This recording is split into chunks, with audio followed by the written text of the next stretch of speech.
You know, there are few things better than sitting down to play a game of Commander with some friends, but there are also few things worse than when that game turns out vastly unbalanced. Now, it's easy to blame things like that on the mythical pub stomper, a bad faith actor who intentionally sets out to play a deck far more powerful than the rest of the pod, but in reality, most unbalanced games of Commander are not the fault of anyone in particular. The fault generally lies in a miscommunication about the type of game people are looking for, and I think that miscommunication usually can be blamed on one phenomena: the power level discussion. If you think about it, the whole idea of assigning a power level to a deck, classifying a Commander deck based on an arbitrary numbered scale, is completely subjective and open to interpretation. After all, what exactly does it mean to sit down and play against somebody's self-professed 7 power level deck? Who knows how powerful one of those is, right? And just because you think your deck is a 6 doesn't mean it's not an 8 to somebody else. In fact, the easiest comparison to make is to rating movies or video games. How many times have the audience or critics wildly disagreed on the score a piece of art should have? If you and I can't agree that a certain film is 3 stars, 4 stars, or 5 stars, how are we going to agree what level our Commander decks are? Everything is so subjective. There have been attempts to make that power scale better, or to use a different rating scale entirely, and while some of those have been better than others, I think they're all inferior to just having a discussion with the people you're about to play with. Today, I'm going to suggest to you the ways in which your Commander pod should discuss what type of game you're looking for. And that's just it. It's about the game and not the decks. I want you to keep these discussion points in mind and bring them up the next time you get to play. I guarantee you'll have a much better time. Let's retire power levels, then shuffle.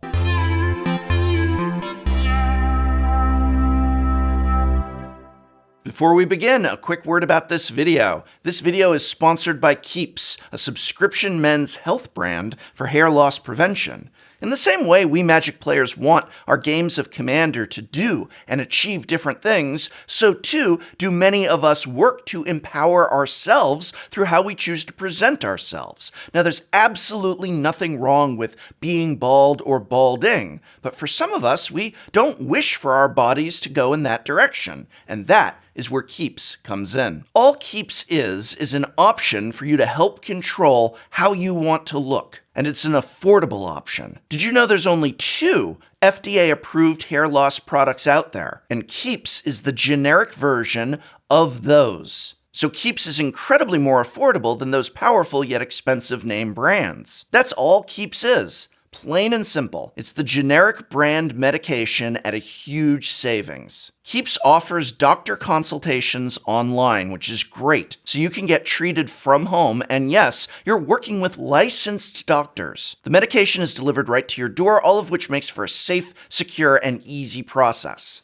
However you wish to be, whether that is a person with long hair, short hair, pierced nose, tattoos, or none, that way is gorgeous and awesome and super sexy because that's you, and you are awesome, and you are gorgeous, and you are super sexy as you are. For those who might need some aid fully achieving that desire in regards to their hair, Keeps can be that aid. So if you're ready to take action and prevent hair loss, just go to keeps.com/Tolarian or click the link in the description to receive 50% off your first order. That's KEEPS.com/Tolarian. Shape yourself as you choose, and also save a few bucks along the way with Keeps. Thank you, Keeps, for sponsoring this video. So what discussion should you have with your playgroup rather than assigning arbitrary number values to your decks? Begin by asking, how long do we have to play? The first thing you should discuss when you sit down to play is how long people want to be playing for.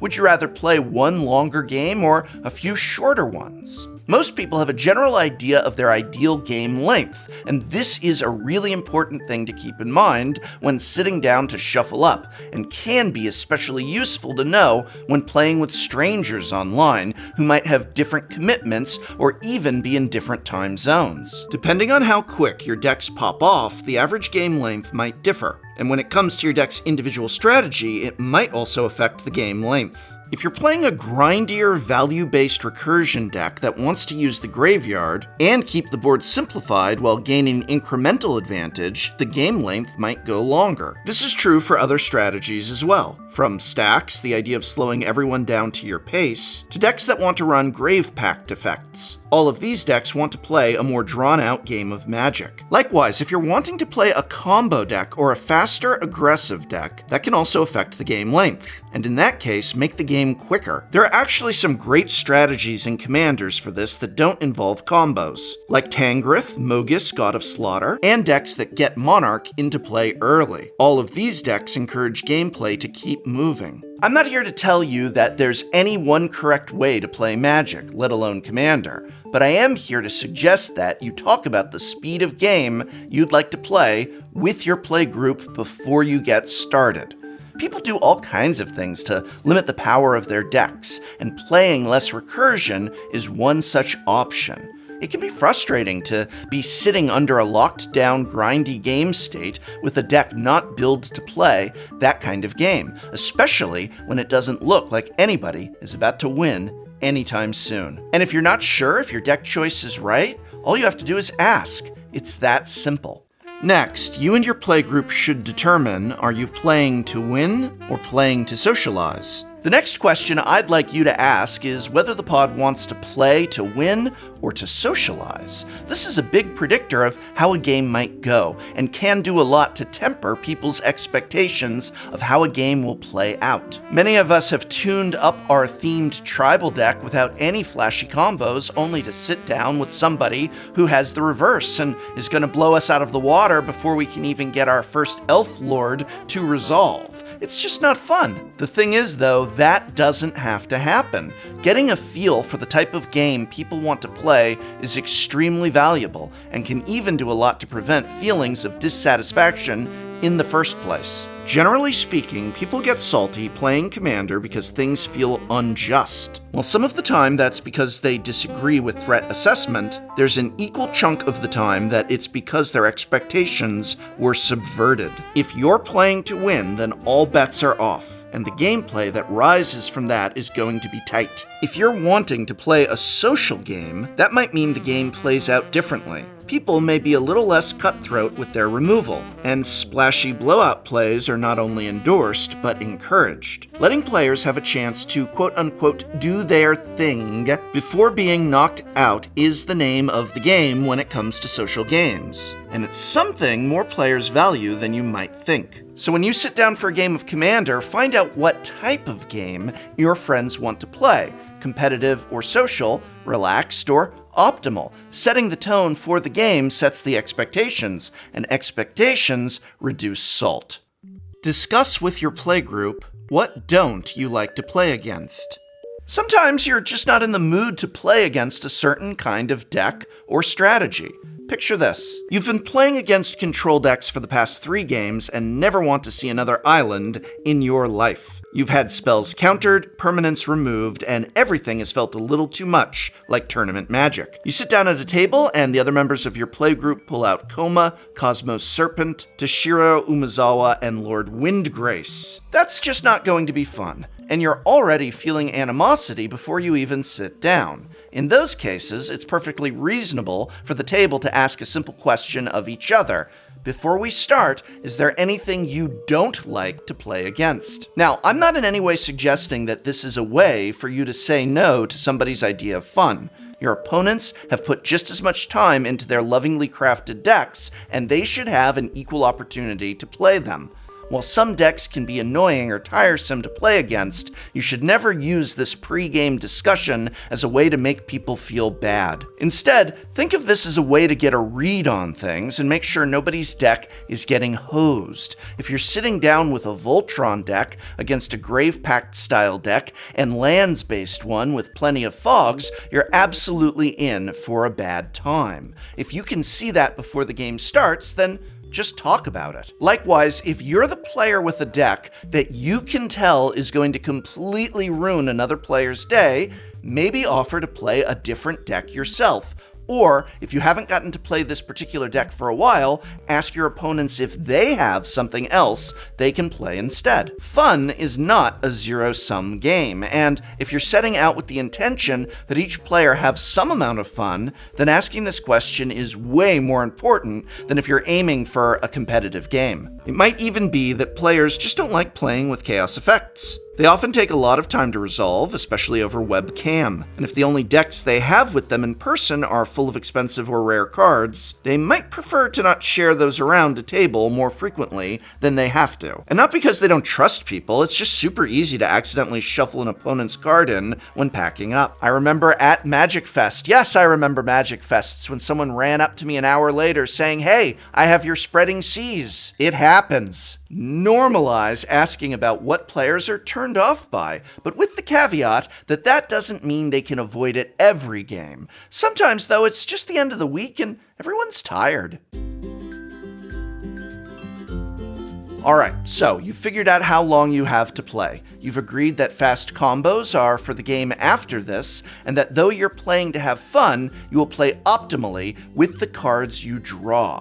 You've also, as a group, vetoed the table having 2 Pillow Fort decks because you just don't have the time for that today. Once you've agreed on the type of game you'd like to play, there's one more thing I'd like you to consider: picking a deck appropriate to the other decks at a table. A quick caveat before I get into this: I am definitely not advocating you metagame your table. Changing your deck in a disingenuous way is a poor move, and honestly, one that's immediately obvious to the other players when you start playing.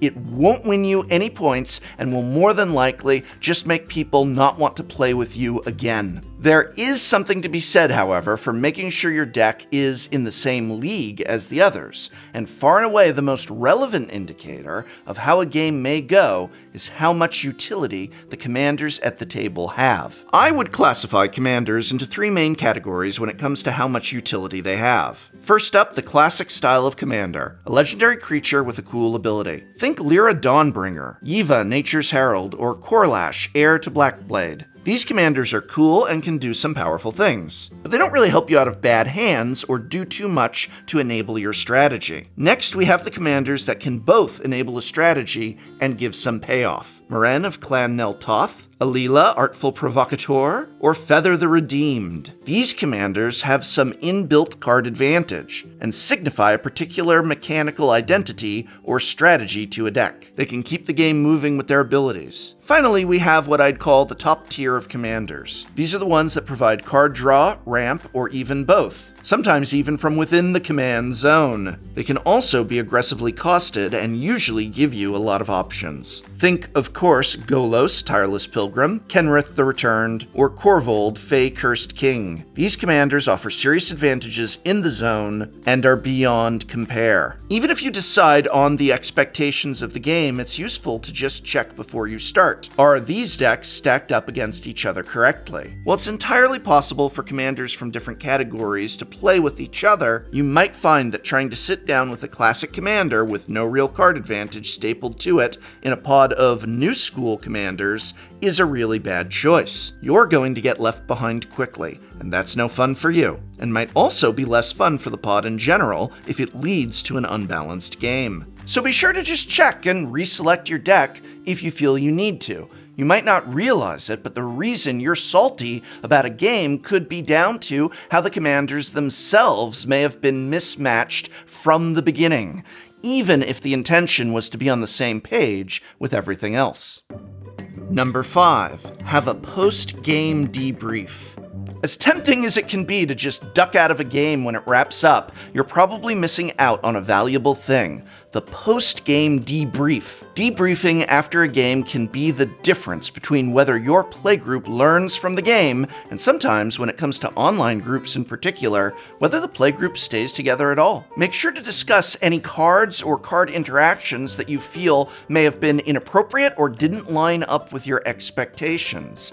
Ask the people who lost how they felt the game went, and be prepared to evaluate your own deck's performance. As cliche as it is, your deck may well have been running hot, and the least you can do is to show some empathy and understanding about how it might have felt to play against. In addition, I find it really helpful to break down important plays and important turns in the game, as it can help less experienced players with their threat assessment, which ultimately leads to tighter, better games in the future. Don't rail against one of your friends for not removing a key combo piece when they had the opportunity, but if you're careful, in the post-mortem of a game, there's a way to tactfully point out how a game went and why. It's also a brilliant time to ask the group, hey, what kind of game do you want to play next time? Even if you aren't about to jump straight into another game that night, I still recommend taking a few moments to chat after a game. Remember, Commander is about compromise. Though you might not always get to play what you like, you shouldn't always be unable to play one of your decks. It's give and take, and the best play groups are ones which players don't feel overly punished for deck choices, with decks on rotation so nobody feels marginalized. Maybe you really hate playing against Simic value engines, but let your friends get it out of their system every once in a while, and then they might be willing to do the same for you with your pet deck. By ascertaining the speed of the game, what people are in the mood to play or not, and by picking a deck that can match the flexibility and utility of the commanders across from you, you can set yourself up for success. Though each of the conversation points I've recommended today can help you get a good game in, there's one golden rule you can't forget. All first games with a new playgroup will have some misalignment, and you should factor that into your expectations. You'll have no idea what people mean by power level at all unless you can crank out many games with them over time. And even then, it's subjective and prone to error. So let's maybe de-emphasize, if not entirely retire, power level, and just have a good chat instead. You'd be surprised at how productive it can be. Special thanks once again to Keeps for sponsoring this video. Remember, if you're ready to take action and prevent hair loss, go to keeps.com/Tolarian or click on the link in this video's description to receive 50% off your first order. 50% off! That's keeps.com/Tolarian. Thank you, Keeps, for sponsoring this video.